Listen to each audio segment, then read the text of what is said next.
Sharing this mic, so we'll have to can you just tell me the story all the way through to how you uncovered it? So who's going first? When I was born, that's the last time you're seeing this microphone, brother. Well, hey, a couple of confessions. I don't belong to be up here.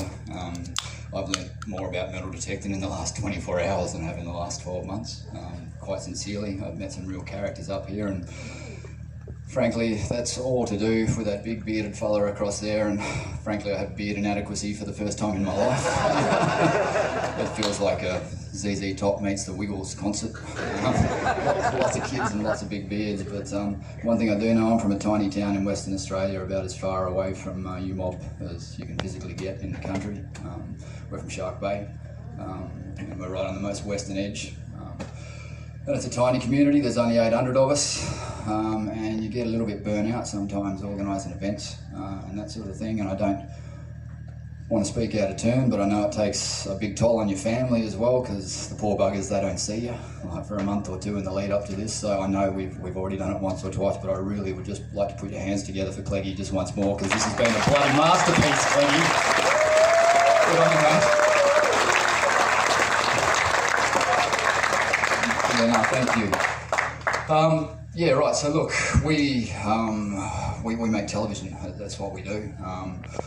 So Shane, he's no good at blowing his trumpet, that's why he made me stand up here and grab the microphone first, but I reckon a fair few of the bearded blokes in this room would know the name, but ex-Malcolm Douglas, cameraman, right there. A fair few of the younger folks, Bear Grylls. My claim to fame is Miranda Kerr, which is heaps hotter, but not quite as exciting. Our last gig TV-wise was Blue Planet 2 for Sir David Attenborough, so given the... Thank you, good on you. This has been an amazing event. No bins. It's the first event I've ever been to in my entire life where you don't have a bin. So thank you so much for looking after country. And on that note as well, I'm from Mulgana country in Shark Bay, and it would be disrespectful of me not to just pay my respects. So Yandini Wulyabidi, Yandini Mulgana, Yandini Wadjala, Yandini Kudas. Thanks for having me on your country. It's a dead set privilege, and I hope to come back again real soon. Anyway, don't know any short sentences, and Ben probably wants this back. So here it is. We've been making a little bit of television for a while now, and our plan was to work with the French government to look for some scientific equipment which was lost over 2 centuries ago.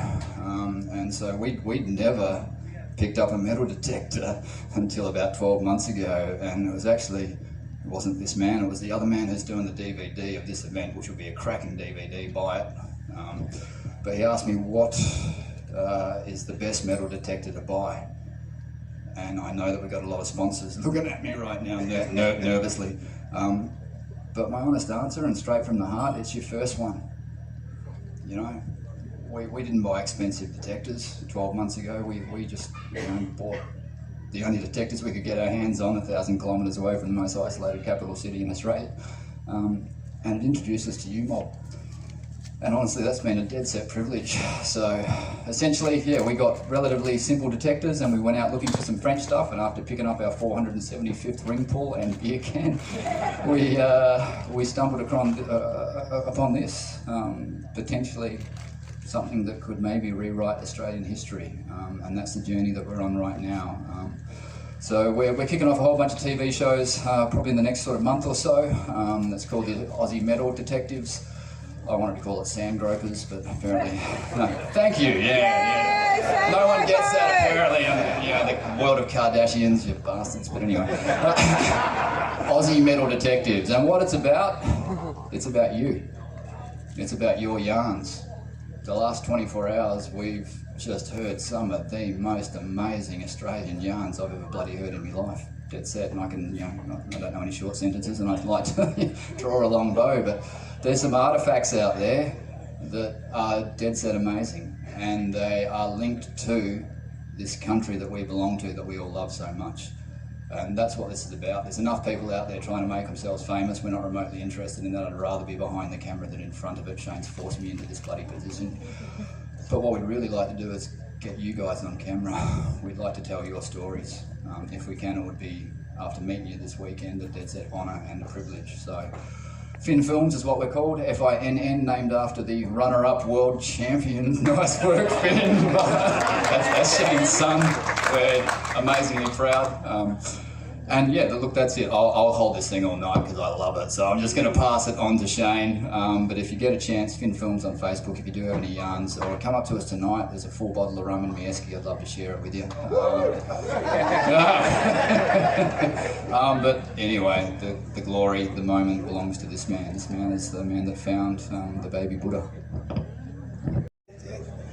The hobby, pastime, sport that we do is amazing because there's all different aspects to it. There's the gold hunting, there's the relic seeking, and there's just getting pull tabs. You know, I was on the beach at Noosa with my son, and we were getting so much joy out of getting screw tops. But he's very competitive, so I had to keep up with him with screw tops. But to find something like this was, yeah, anyone can do it.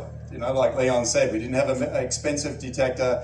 I just put the hours in, and that's what you guys know what it's like. You just put the hours in, you walk, you look for signs, and digging that up was amazing, but the journey after digging it up is what really makes it worthwhile, because we've been to Melbourne with this, we've taken it to Sydney, we've spoken to museums, we've spoken to the Chinese consulate, and this might take us to China. So our message to you guys is you will find fantastic stuff. Chica finds amazing stuff. So we really want to share it with you guys, and we want you guys to really share it with us so we can tell the story, you know, our 200-year-old story. We come from the West Coast. We had the Dutch going past the coast in the 1600s, late 1500s, 1600s. We've got 4 shipwrecks, possibly a 5th or a 6th Dutch shipwreck that is yet to be found. So we've got amazing history in this country, and we really want to get it out there and show the world what we've got in this country. We may not have 3,000 years of history like the UK and Europe and other, but embrace what we got, and hopefully the Buddha will kick that off as well. Okay, so don't go too far, boys. Okay, so back to baby Buddha.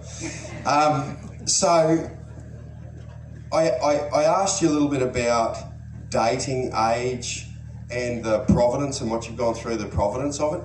And I found that fascinating, and I'm sure everyone would. Would you mind just rattling through maybe you first? You know the scientific terms. Yeah, I don't know the scientific term. Yeah,